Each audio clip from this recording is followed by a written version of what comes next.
Abre tu Biblia, por favor. Vamos al Evangelio de Marcos, verso 24 al 37. Vamos a leer los primeros versículos de la primera parte de la historia. Vamos a orar y vamos a estudiar. Dice así, Marcos 7, 24.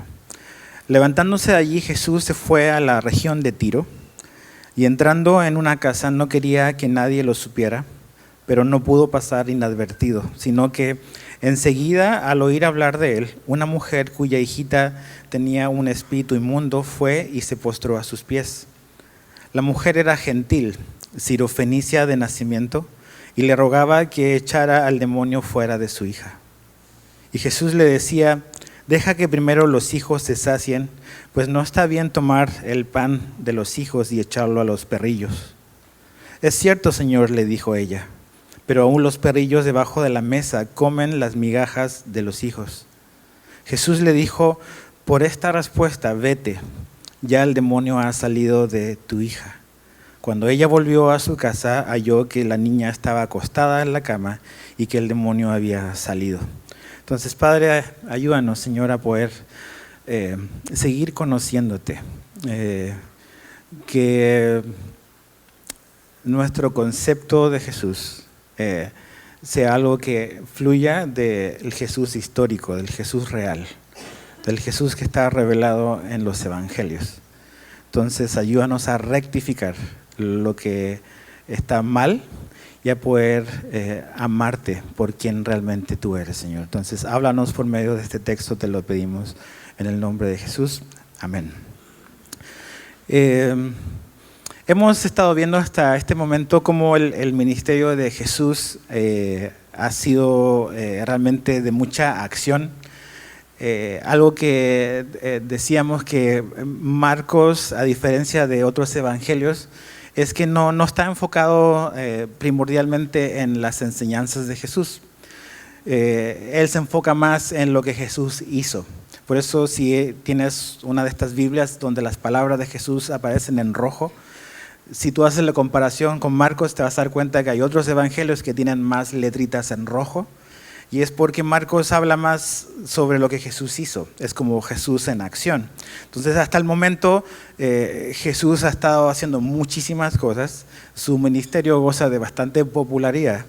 Pero en el texto que tenemos por delante esta tarde, nos damos cuenta que pasa algo inusual. Y si te fijas en el verso 24, dice que levantándose allí, Jesús se fue a la región de Tiro y de Sidón, dice la Reina Valera.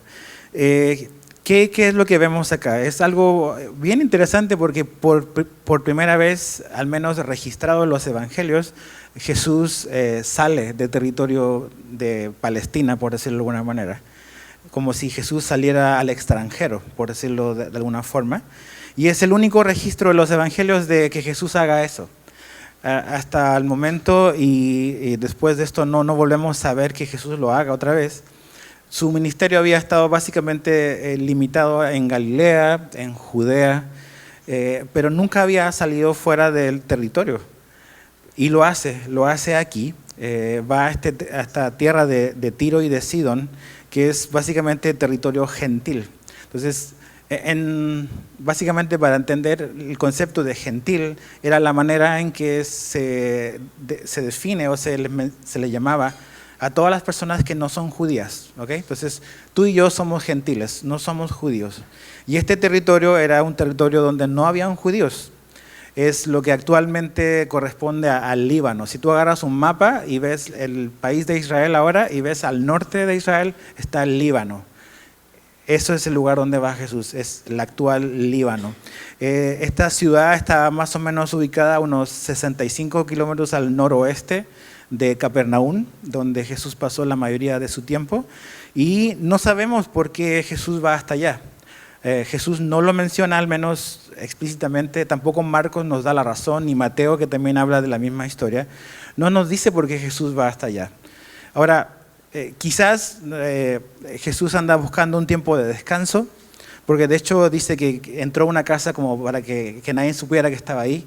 Entonces quizás él anda buscando descanso. Hemos visto, si ha estado con nosotros regularmente, que un par de veces Jesús quiso apartarse con sus discípulos para descansar, pero las multitudes no lo dejaban.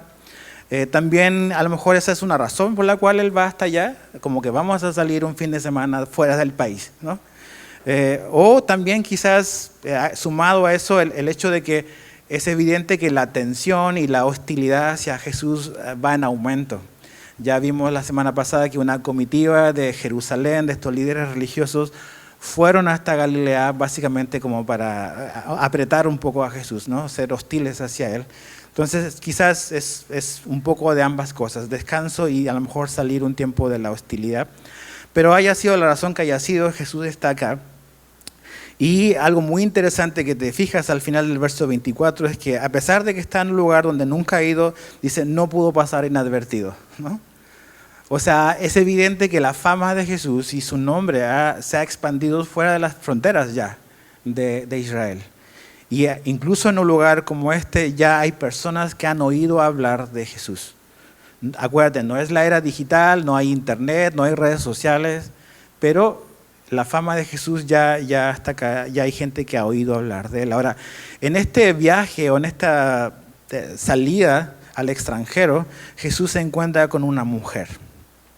Dice en el verso 25 que enseguida al oír hablar de él, una mujer vino a él. Ahora, aquí vemos a una mujer que está profundamente desesperada por una situación en su vida, ¿no? Esta mujer tiene una hijita que está endemoniada. El Evangelio de Mateo, en el capítulo 15, dice Mateo que estaba extremadamente endemoniada. Eso no es bueno. Si ya está endemoniado no es bueno, extremadamente endemoniado es peor. Entonces es evidente que esta mujer está en una situación muy crítica, muy desesperada. No sabemos hace cuánto tiempo ella está enfrentando esta situación en su familia, pero si tú eres mamá y tienes hijos, tú puedes como relacionarte con una mujer así. O sea, de ver a tu hija o a tu hijo en una situación donde por más que tú hayas probado muchas cosas, nomás no le puedes ayudar. O sea, la situación es más grande que tú y no hay nadie que pueda hacer algo al respecto. Entonces, en Mateo 15, Mateo nos da más detalles de la misma historia. Dice que esta mujer, básicamente, al enterarse de que Jesús estaba ahí y aparentemente saber quién era Jesús, dice que empezó a seguir a Jesús. Y Mateo 15 dice que ella gritaba, literalmente le gritaba a Jesús y le decía, ten misericordia de mí, ten misericordia de mí. Entonces es evidente que esta mujer está al final de todos sus recursos. Está desesperada, nadie la puede ayudar, aunque quieran. Es una situación que nadie es experto en esto, pero ha oído que Jesús está en el pueblo y aparentemente por lo que ella dice, sabe más o menos quién es Jesús y dice, ok, esta es mi oportunidad. Jesús está acá, voy a ir con él a ver qué me puede decir. Ahora es interesante porque en Mateo 15, cuando ella viene con Jesús, te das cuenta que ella tiene cierto conocimiento, muy, muy general quizás, pero sabe algo de Jesús, porque ahí dice que ella se refiere a Jesús como Señor, Hijo de David. Entonces, algún tipo de información respecto a Cristo tiene.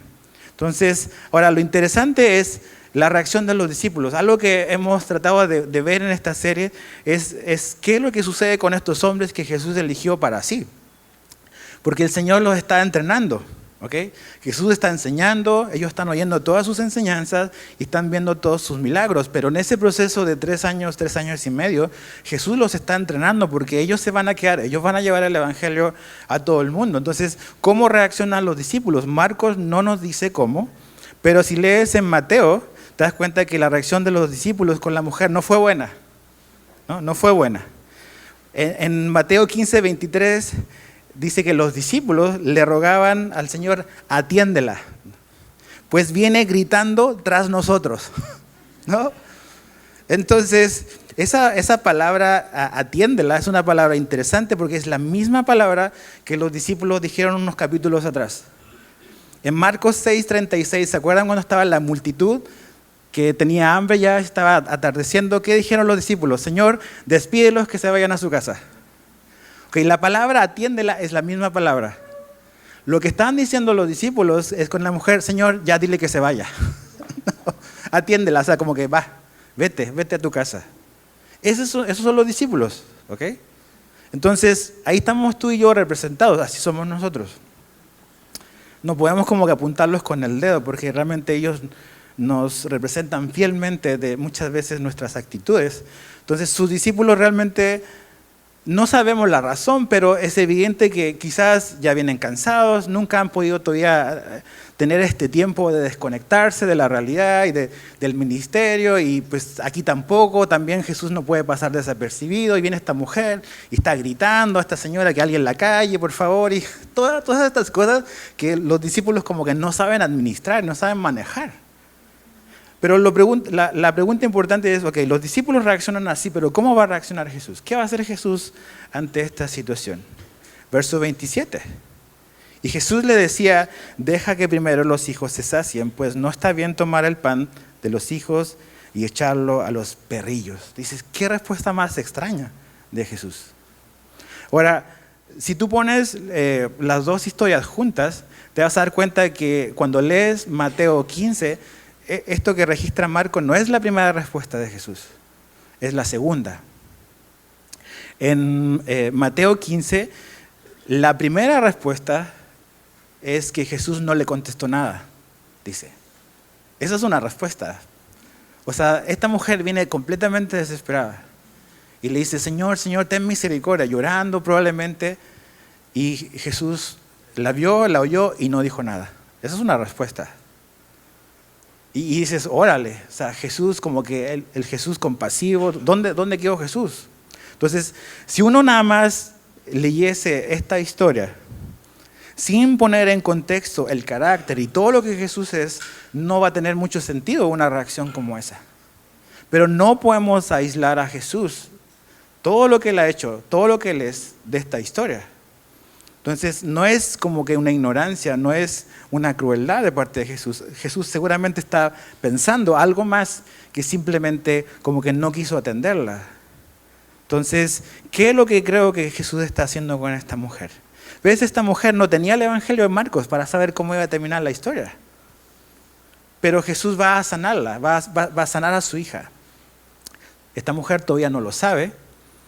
Pero ¿qué es lo que está logrando? ¿Qué está queriendo conseguir Jesús? Esta mujer está siendo probada. Su fe está siendo probada. Jesús está probando qué tan genuino es su acercamiento hacia Él. Qué tan dispuesta o qué tan sincera es su intención de depender solo de Jesús para este problema. Eso es lo que creo que Jesús está haciendo. Entonces, un silencio de Jesús no tenemos que interpretarlo siempre como un no. O sea, no todos los silencios de Jesús significan un no. Hay un tiempo para esperar y tenemos que esperar. En ese silencio, en esa espera, que a veces pueden ser un par de minutos, un par de horas, un par de meses o un par de años. Si Dios no nos ha contestado todavía algo en específico, todavía no es un no. Tenemos que seguir esperando. Tenemos que seguir esperando. Ese tiempo de espera donde todavía no tenemos a lo mejor según nosotros una respuesta clara y contundente, ¿es un tiempo perdido? No es un tiempo perdido. Porque en esa espera, en ese que todavía no sabemos qué va a hacer Jesús, Jesús está expandiendo y desarrollando nuestra fe. El silencio de Jesús se va a acabar cuando el tiempo indicado para eso llegue y Él va a decir algo a nuestra vida y nos va a mostrar algo. Entonces, su primera respuesta es silencio. La segunda respuesta es la que aparece acá y Jesús da esta ilustración un poco extraña y a lo mejor tú pudieses pensar como que un poco cruel. Porque habla de estos hijos que están en la mesa, de estos perrillos que están acá y como que dice, pues da la sensación de que Jesús le está diciendo, tú eres un perrillo, ¿no? A esta mujer. Dice, qué falta de tacto de Jesús. No es falta de tacto. Jesús está dejando muy claro un punto. La palabra perrillo aquí no es un perro callejero, ¿okay? Los judíos no les gustan los perros. Y de hecho a los que no eran judíos, a los gentiles, los trataban como perros, básicamente. Pero no es esa palabra la que está usando Jesús aquí. Está hablando de perrillos como un cachorro, como un pequeño perrito. Entonces dice, ok, esta persona que está ahí, este hijo, que tiene el alimento en la mesa. No vas a separar o no vas a destinar el alimento del hijo para dárselo a tu mascota. Tienes que dárselo a tu hijo porque es para tu hijo. Ahora, yo tengo una perrita, se llama Joy. Y cada vez que nos sentamos a la mesa y yo me siento en la mesa, ella automáticamente viene y se para frente a mí. Y me queda mirando. Yo no la miro, yo sé que está ahí. Y me queda así como que con sus ojitos y más ojitos. Y yo sé lo que quiere. Y por eso viene, porque ya le he dado de comer, por eso ella no es tonta. Pero, ¿qué es lo que Jesús está diciendo? O sea, el alimento es para los hijos, no para las mascotas, no para los pequeños perritos. ¿Cuál es el punto de Jesús? ¿Qué es lo que ha estado haciendo Jesús? Jesús vino en una misión, básicamente, primeramente, no únicamente, pero primeramente, a poder traer salvación a la casa de Israel, al pueblo de Dios. Y lo que ha estado haciendo Jesús hasta el momento y todo lo que él ha hecho es enfocarse en una nación en particular, en un grupo étnico en particular que Dios separó mucho tiempo antes para hacer su nación, su pueblo, a través del cual iba a venir este Salvador al mundo. Entonces, el propósito, el enfoque, la prioridad de Jesús era enfocarse en un lugar determinado, en un grupo de gente que Dios separó para ellos. Ahora, eso no quiere decir de que dentro de los planes de Dios no está salvar a gente que no sea de ese grupo, está dentro de los planes de Dios. De hecho, todo el entrenamiento que Jesús está haciendo con estos 12 hombres es precisamente porque en un momento Jesús va a enviar a todo el mundo, ahora sí, a esos hombres a que puedan predicar el evangelio de Jesús en todo lugar.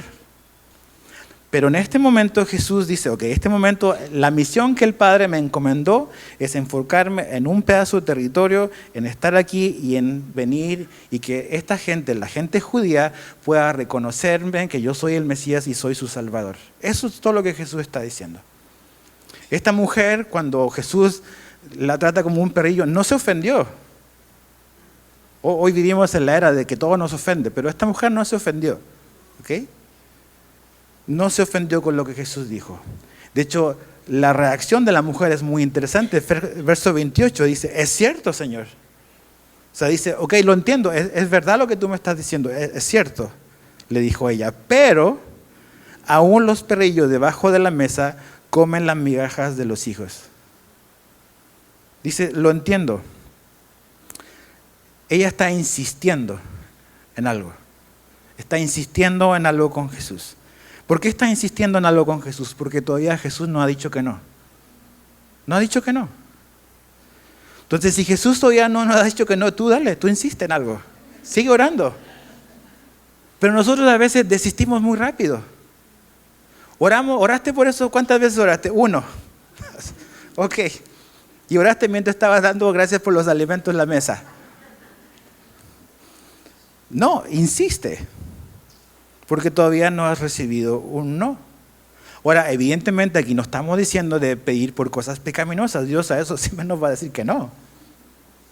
Pero en la Biblia no hay ninguna parte de la Biblia que diga que Dios no va a contestar la oración de una mujer gentil. Eso no está en la Biblia.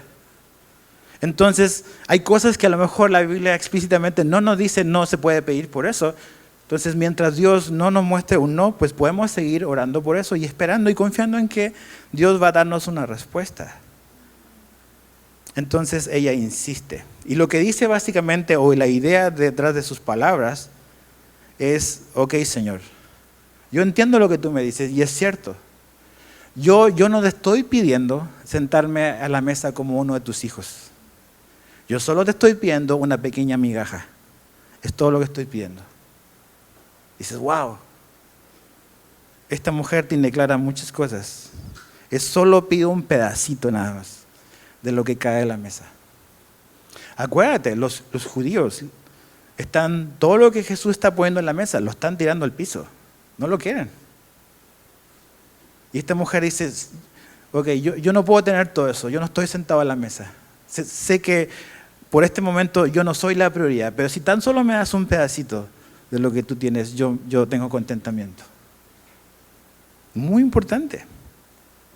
Y creo que la actitud de esta mujer al venir y pedirle a Jesús vemos algo que sobresale en ella, que es como un corazón quebrantado. Evidentemente viene dolida, viene triste, viene agobiada, viene desesperada por esta situación con su hija que absolutamente nadie la ha podido ayudar. Y ¿sabes qué? Yo creo que si eres mamá o eres papá, ya lo habrás comprobado, pero tus hijos te van a hacer orar. Tus hijos te van a hacer llorar y te van a llevar a Jesús. Y algo que nunca tenemos que olvidar es que realmente va a llegar un punto y llega un punto donde el único que puede hacer algo es Jesús. Es Él, de hecho es lo más importante. Entonces ves un carácter humilde, una actitud humilde en esta mujer. Ella dice, sí, yo no estoy pidiendo sentarme en la mesa. O sea, no viene exigiendo, no, si yo quiero sentarme, yo tengo los mismos derechos. Hoy vivimos en una cultura donde somos buenazos para exigir derechos. No, yo tengo derecho a esto, yo tengo derecho a esto otro. Y a veces esa actitud la trasladamos a nuestra relación con Dios. Y realmente tú dices, ok, ¿de qué es lo que tenemos derecho? De lo que Dios nos ha dado. Es una concepción distorsionada de las razones por las cuales recibimos lo que recibimos. Me gusta lo que dice el Salmo 34:18, dice, cercano está el Señor a los quebrantados de corazón y salva a los abatidos de espíritu. Dice que Él está cercano a los que tienen el corazón quebrantado. ¿Tú crees que esta mujer no tenía su corazón quebrantado? Absolutamente. No hay nada más doloroso que ver a un hijo o una hija en una situación en la cual tú no puedes hacer mucho. El Salmo 51:17 lo leímos la semana pasada, pero en el verso 17 dice, los sacrificios de Dios son el espíritu contrito. Al corazón contrito y humillado, oh Dios, no despreciarás.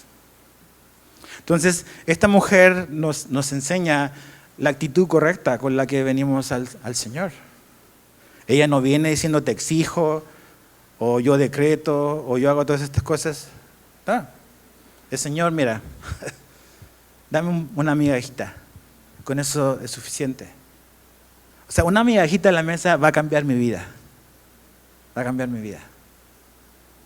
Ahora, la respuesta, fíjate la respuesta de Jesús. ¿Cómo Jesús reacciona a este pero? ¿No? Sí, Señor, pero Jesús le dijo, por esta respuesta vete, ya el demonio ha salido de tu hija. Por esta respuesta. Lo que Jesús está queriendo decir con eso es, hija, esa es la respuesta correcta. Esa es la respuesta correcta. Esta mujer extranjera, que no creció en el judaísmo, que tiene muy poca información sobre Jesús, tiene más fe que los religiosos de Jerusalén. Esta mujer que creció en un contexto sumamente pagano, fuera de la nación, incluso quizás tiene más fe que los propios discípulos de Jesús. Así. Y Jesús dice, esta es la respuesta correcta. De esto se trata la fe. Ahora, cuando nosotros examinamos nuestra vida de oración, de las cosas que nosotros le estamos pidiendo a Dios, ¿por qué estás orando? No solamente por qué estás orando, por qué cosas, sino qué es lo que te mantiene orando por esas cosas. No solamente comenzar, sino persistir en la oración, en lo que le estás pidiendo a Dios. ¿Puede tu oración hacer que Jesús cambie una circunstancia? Es una buena pregunta. Porque dependiendo de tu trasfondo teológico, vas a tener una respuesta diferente. Aquí yo veo, como en el cristianismo, dos extremos que son muy peligrosos. Uno en el sentido en que hay muchos cristianos que enfatizan y como que exclusivamente hablan solo de la soberanía de Dios. Y creemos en la soberanía de Dios. Dios es completamente soberano. Él no nos debe ninguna explicación y Él hace lo que Él quiere hacer. No en el mal plan, él no tiene nada de pecado. Es siempre bueno, siempre va a hacer lo correcto. Ese es como que solo la soberanía de Dios. Por otro lado, al otro extremo, quizás de un corte quizás más carismático, está toda esta gente que solamente piensa que Jesús está para cumplir y hacer lo que ellos quieren. Que como que Jesús es nuestro siervo y lo que nosotros digamos es confiésalo y lo vas a obtener. También está mal. Yo veo en la Biblia a un Dios completamente soberano, pero también veo a un Dios que responde a oraciones y cambia circunstancias. Y por una manera y una cosa misteriosa, por decirlo de alguna manera, Dios ha decidido obrar y actuar a través de la oración de su gente. Lee toda la Biblia, ¿ok? Y te vas a dar cuenta que esto es algo que ocurre. Dios es soberano, pero también Dios actúa a través y responde y cambia cosas a través de la oración de su gente. Y no podemos negarlo, no puedes tapar el sol con un dedo. Entonces muchas veces todas estas ideas son ideas construidas por hombres que tratan de ajustar a Dios a su interpretación y a su manera de ver las cosas. Entonces, bueno, si Dios es soberano, ¿para qué voy a orar? ¿No? Si finalmente Él va a hacer lo que Él quiere, ¿para qué mejor no oro? Esa manera errónea de pensar. O sea, menospreciamos la oración, lo que eso representa como algo poderoso. No para que Dios haga lo que yo quiero, pero actuar juntamente con Dios y alinearme con su voluntad, pero pedirle por cosas que realmente a Dios le interesan. Esa idea también errónea de pensar de Dios es soberano, pues tampoco ya vamos a evangelizar. Si total, Dios va a salvar a los elegidos y no importa lo que hagamos. Ha llevado a gente a dejar de compartir su fe. Ideas, conceptos humanos que tratan de meter a Dios en una caja. Entonces, Dios es soberano absolutamente. Dios responde a oraciones y cambia circunstancias absolutamente también. Tenemos que encontrar el balance entre esas cosas. Entonces, esta mujer nos muestra una fe que creo que es digna de ser imitada. ¿Qué cosas? 4 cosas que creo que podemos aprender de ella. Número 1, su fe está centrada en Jesús. Muy sencillo, pero muy profundo. ¿Dónde está centrada tu fe? ¿Cuál es el enfoque de tu fe? Hoy en día la gente dice, ten fe, pero ¿ten fe en qué? En ti, en tus recursos, en el infinito y más allá, ¿en qué? No, fe en Jesús. Lo que le da valor a la fe es dónde está enfocada. ¿Cuál es el enfoque de nuestra fe? Y nuestra fe es poderosa porque no está enfocada en nosotros, está enfocada en Jesús, en Dios. Por eso suceden las cosas. No por nosotros, sino por dónde depositamos nuestra fe. ¿Tu fe está centrada en Jesús? Número 2, esta fe de esta mujer es una fe que no sabiendo mucho, sabe lo suficiente. ¿Qué es lo que sabe? Que Jesús lo puede hacer. Es todo lo que sabe. Esta mujer no tomó el Navegantes 1, 2 y 3. Esta mujer no fue a ningún instituto bíblico. No fue a ningún seminario. Con dificultad creo que esta mujer ha leído el Antiguo Testamento. Sabe un poco de Jesús, pero sabe lo suficiente. ¿Qué es lo que sabe? Este hombre Jesús me puede ayudar. Es el Señor, es el Hijo de David. Ahí está. ¿Estamos diciendo que es malo conocer? No, es necesario, es bueno. Pero a veces pensamos de que, hemos complicado y hemos hecho complejo esto de la fe como un concepto muy, muy profundo, que es para gente súper intelectual, que si nada más llegas acá vas a resolverlo. Para nada. Jesús dijo que teníamos que tener la fe como de un niño. La fe es algo muy, muy profundo, pero debe ser algo muy sencillo. Y esta mujer no sabe mucho, pero sabe lo suficiente. Que Jesús puede cambiar esto. Otra vez, ella no está viendo por algo pecaminoso. Tercero, la fe de esta mujer es digna de imitar porque es una fe humilde. No pide basada en méritos, sino pide basada en la misericordia. ¿Por qué digo eso? Por la actitud como ella llega a Jesús.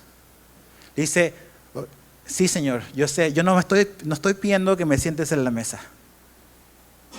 O sea, no llega así como que exigiendo, sí Señor, yo me quiero sentar contigo.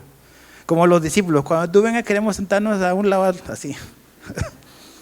No, a mí déjame ahí abajo, dame un poquito y con eso es suficiente. humilde. Sabe que realmente ella entiende que ella, en esta ilustración que Jesús usa, ella no es un hijo. Ella es este perrillo. Pero dice, ok, entiendo mi lugar. Pero aún así, las pequeñas mascotas agarran algo de lo que se cae de la mesa. Yo me conformo con estar en ese lugar. Y soy más que feliz. ¿Te das cuenta? Una fe humilde. Nada de exigir, ni de demandar, ni nada de eso. Último, es una fe perseverante.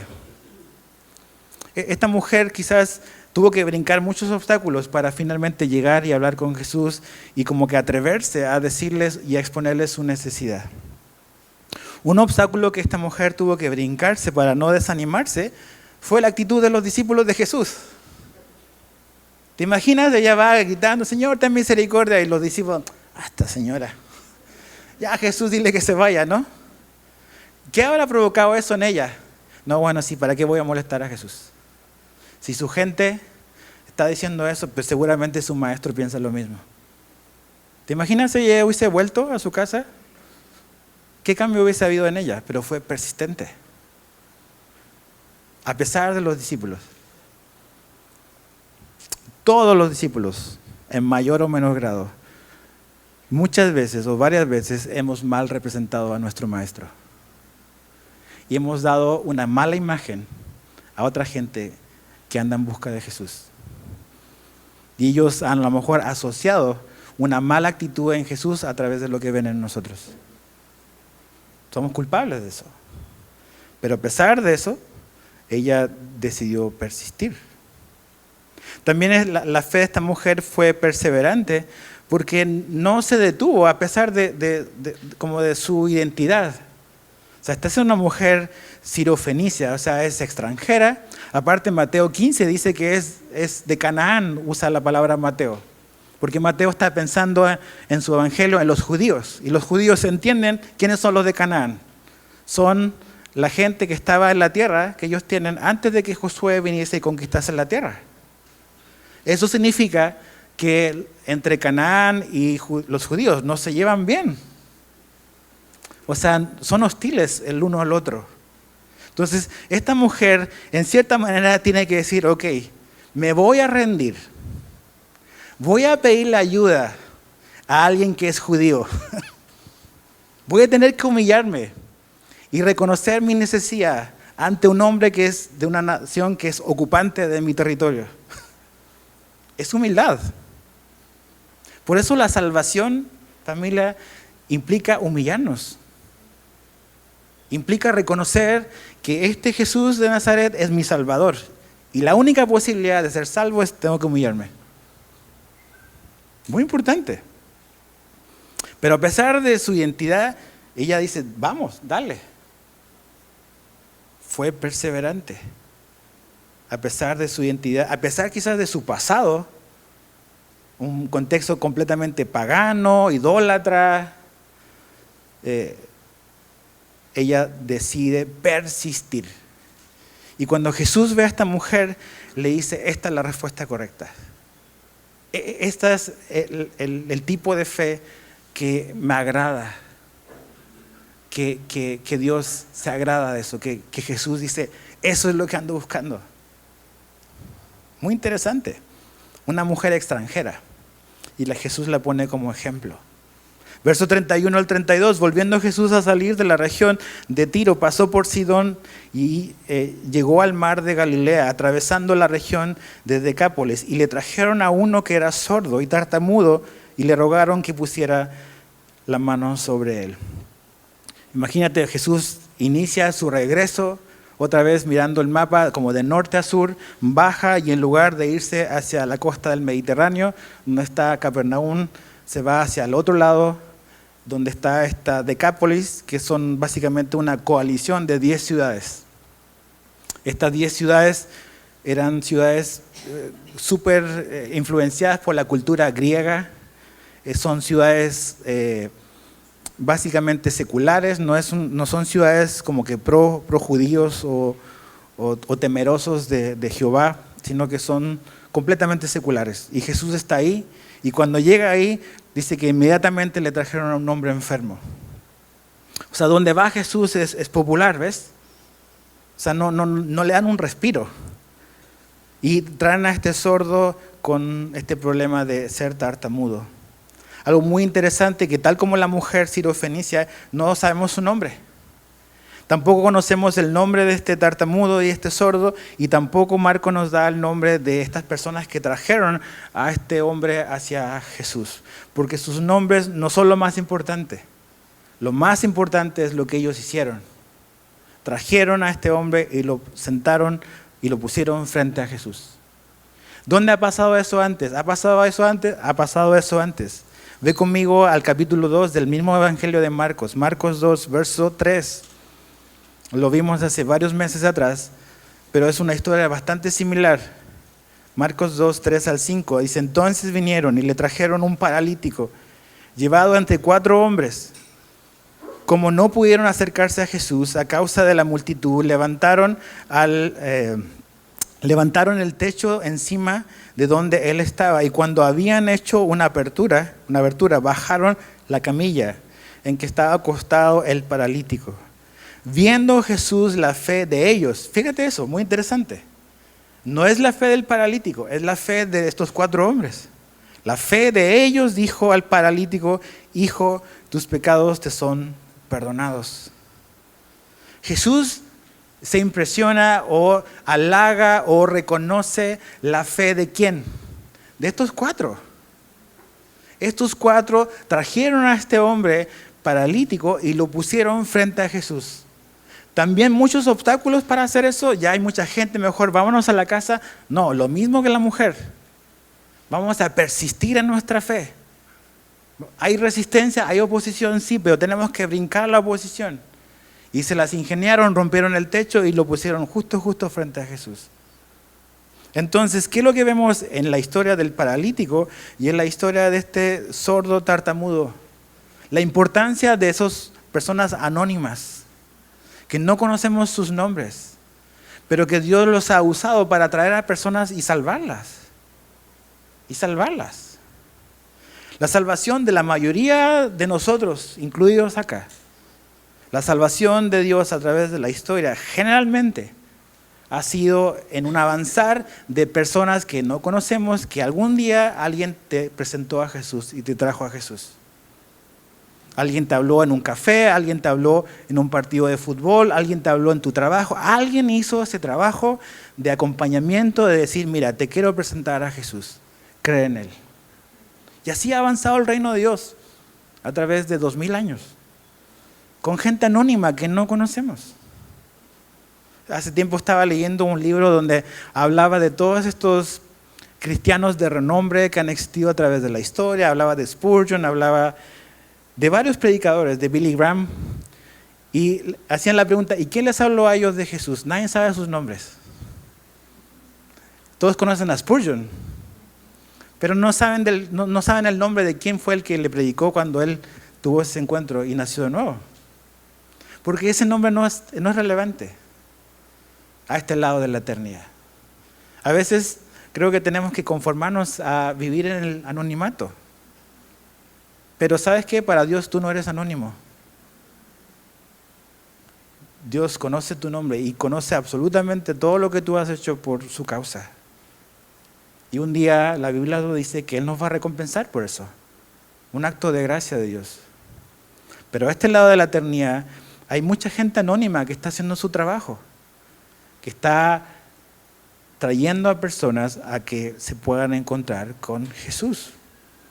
Eso es algo en lo cual todos podemos participar, y Dios nos manda a participar en agarrar de la mano y decirle a la gente, como esta mujer o como este sordo tartamudo, que la Biblia siempre sordera o ceguera o paralítico, siempre es un símbolo de la condición del pecado. Es vente, yo sé quién te puede sacar de tu condición, es Jesús. Por eso es importante no dejar de invitar personas que vengan a la iglesia. ¿Qué es lo peor que te pueden decir? No, pero si te dicen que sí. No, es que yo sé que me vas a decir que no. ¿Cómo sabes si no lo has invitado? Así avanza la salvación. Hay gente anónima que está haciendo su trabajo, sabiendo que no nos corresponde a nosotros salvar. No tenemos el poder para convertir, pero sí Dios nos ha dado una boca para hablar y podemos hacerlo, como estas personas lo hicieron con este sordo tartamudo. Ahora, fíjate el verso 33. Entonces Jesús, tomándolo aparte de la multitud a solas, le metió los dedos en los oídos y escupiendo le tocó la lengua con la saliva. ¿Ok? Y levantando los ojos al cielo, suspiró profundamente y le dijo, Efatá, esto es, ábrete. Al instante se abrieron sus oídos y desapareció el impedimento de su lengua y hablaba con claridad. Aquí hay 5 cosas que me llaman mucho la atención de Jesús. Uno es que Jesús es un Jesús personal. Dice que lo tomó aparte. O sea, ven, vamos a hablar tú y yo. Yo voy a hablar contigo. Lo tomó aparte. Y si te fijas, Jesús no está hablando. Lo único que va a decir es, ábrete. Pero antes de eso, todo lo que está haciendo son puras señas. Le mete el dedo en las orejas, ¿no? Porque si le habla no va a escuchar. Cuando dice que escupen, no le escupió en la boca, escupió en su mano. Esa es la idea de la palabra en el original. Escupió en su mano y es su mano la que pone en la lengua. Métodos poco ortodoxos, ¿ok? Pero está usando algo que este sordo puede ver que Jesús está haciendo algo al respecto. Por eso te digo que Jesús es personal. O sea, está tratando con este hombre en su nivel. ¿Ok? En su nivel. Y eso es muy importante. Él no le dice, yo espero que hables y cuando hables, hablamos tú y yo. No. Yo voy a hacer algo y me voy a bajar a tu nivel y voy a hacer algo que tú vas a entender. Es personal. O sea, Jesús te llegó a ti de una manera distinta a como le llegó a tu esposo, a lo mejor. O a tu hijo. O incluso a la persona que te habló de Jesús. ¿Por qué? Porque Jesús es personal. Segundo, Jesús es único. No usa siempre la misma fórmula o el mismo programa. A ti y a mí nos gustan los programas, nos gustan las fórmulas. A ver, dame el paso 1 al 5 y yo lo voy a repetir 100 veces. Jesús nunca hizo 2 veces la misma cosa. ¿Por qué? Porque es único. ¿Y por qué? Porque Él no quiere que dependamos de un programa, ni de una fórmula mágica. Él quiere que dependamos de Él. Él es nuestro recurso. Tercero, Jesús es compasivo. Muestra compasión aquí, porque si te fijas, en el verso 34 dice que levantando los ojos al cielo, dice, suspiró profundamente. Imagínate, Jesús está con este hombre, le está poniendo los dedos en la oreja, su boca ahí, sus dedos en su lengua, y mira para el cielo y hace esto. Suspira profundamente. Ahora, esa palabra, suspira profundamente, en el original quiere decir gemir o angustia. En los evangelios hay pocas veces donde los evangelistas nos dicen y nos hablan de las emociones de Jesús. Sabemos lo que Él dijo, sabemos lo que Él hizo, pero en contadas ocasiones vemos lo que Jesús siente. Aquí está mostrando Jesús un sentimiento, una emoción. Cuando Jesús ve a este hombre, es un respirar profundo, pero no de contentamiento, sino como de dolor. Cuando Jesús fue con Lázaro, su amigo, ¿qué hizo Jesús ahí? Lloró. Sabiendo Jesús que lo va a resucitar en un par de minutos. Pero cuando Jesús muestra estos sentimientos, estas emociones de compasión y dolor, siempre están conectadas con nuestra humillación como hombres. Todo lo que salió mal.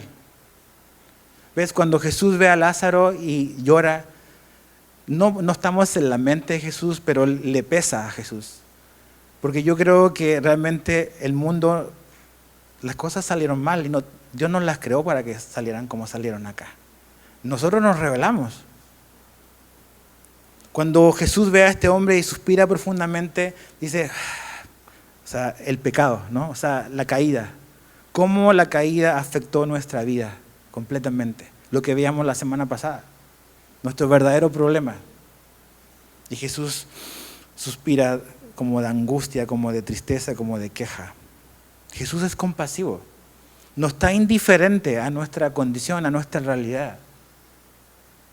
Le duele, creo, cuando ve estas cosas que no están como debiesen estar. ¿Por qué? Porque es compasivo. 4, Jesús es todopoderoso. Porque nada más dijo una sola cosa: ábrete. Y al instante, dice Marcos, se abrieron completamente todo lo que tenía que abrirse. Imagínate. O sea, Jesús dijo algo, dio una instrucción y enseguida el cuerpo respondió. O sea, no le dijo, a ver, aquí está la receta, ven un mes más a ver cómo sigues. No, inmediatamente pudo oír y pudo hablar. Finalmente, aquí también vemos que Jesús es el Mesías. ¿Por qué? Marcos pone una palabra que es la palabra tartamudo. Esta palabra solo aparece otra vez en toda la Biblia, imagínate. Cuando tú agarras la Biblia y hay una palabra que solo se usa una vez, debieses de estudiar esa palabra. Porque ¿qué llevó al Espíritu Santo a poner esa palabra específica? Algo nos quiere decir Dios.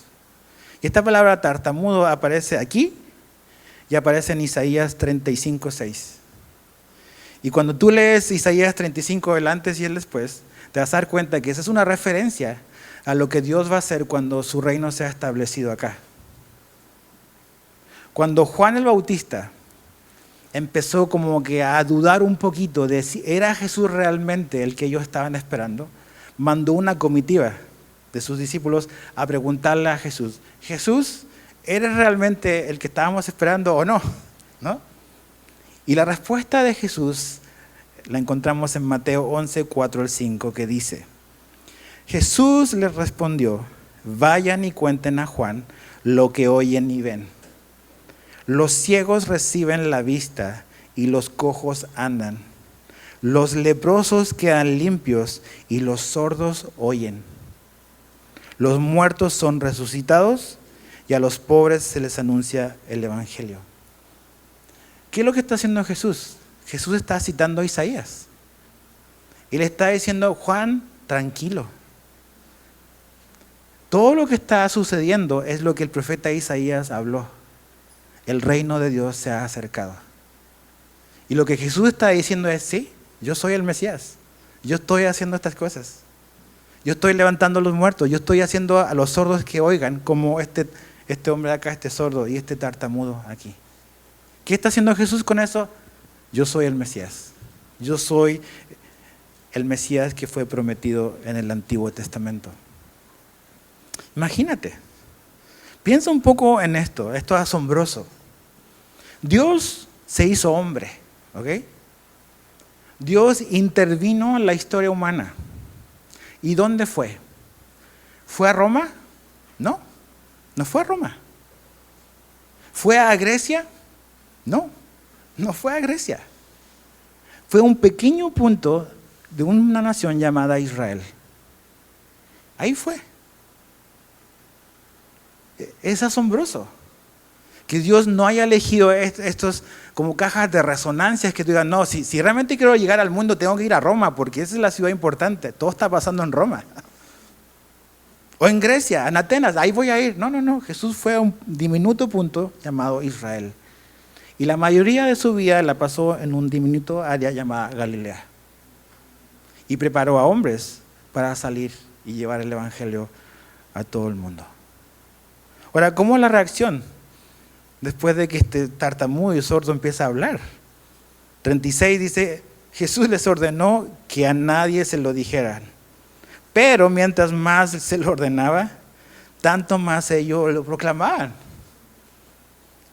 Y estaban todos asombrados en gran manera y decían: todo lo ha hecho bien.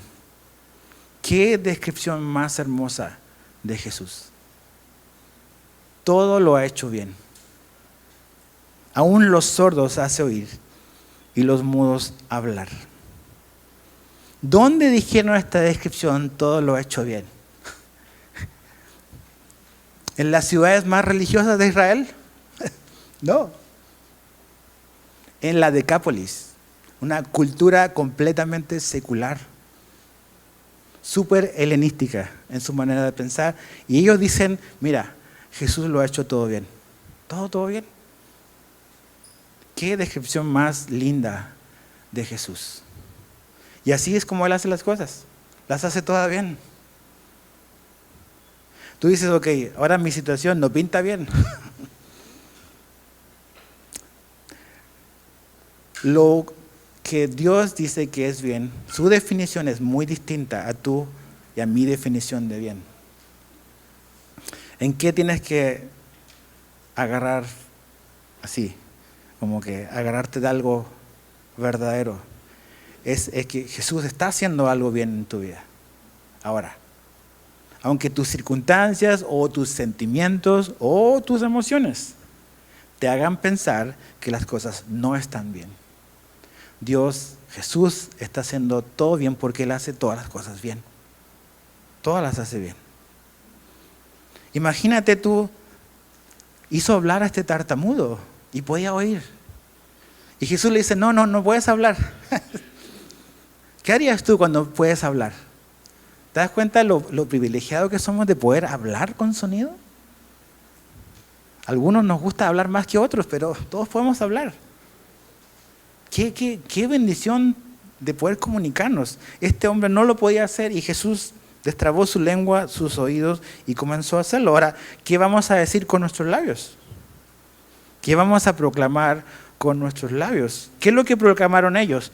Todo lo ha hecho bien Jesús. Están agradecidos. Mira, la semana pasada leímos el Salmo 51 y quiero leértelo otra vez, pero solamente una partecita. Salmo 51, verso 10 al 15 del Salmo de David, esta oración que él hace. Dice, crea en mí, oh Dios, un corazón limpio y renueva un espíritu recto dentro de mí. No me eches de tu presencia y no quites de mí tu Santo Espíritu. Restitúyeme el gozo de tu salvación y sosténme con un espíritu de poder.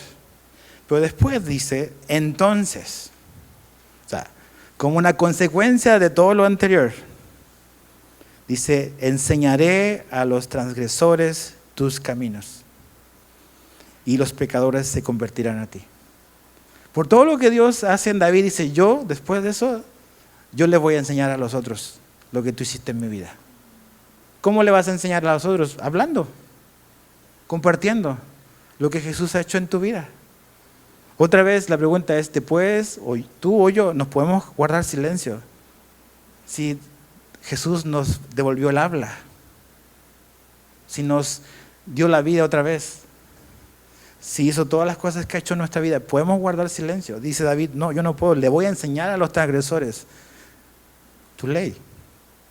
Después dice, verso 14, líbrame de delitos de sangre, oh Dios, Dios de mi salvación. Entonces, otra vez, mi lengua cantará con gozo tu justicia. ¿Te das cuenta cómo están conectadas las dos cosas? Dios hace algo por David, Dios va a usar su boca para hablar y para reconocerlo, para hablarle a otros, para alabar a Dios. Verso 15, abre mis labios, oh Señor, para que mi boca anuncie tu alabanza. Por eso es importante venir, estar aquí a las 10.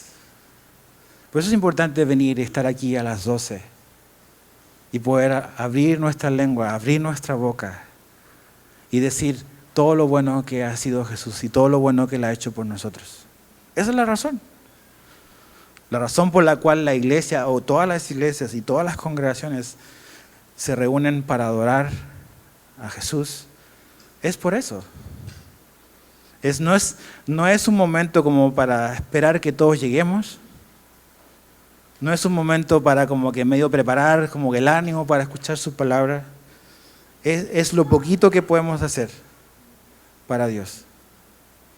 Señor, quiero adorarte, quiero usar mis labios para anunciar tus alabanzas porque tú me hiciste hablar.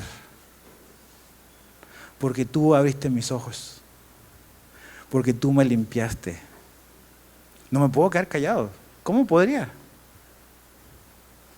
mucho que aprender y pensar.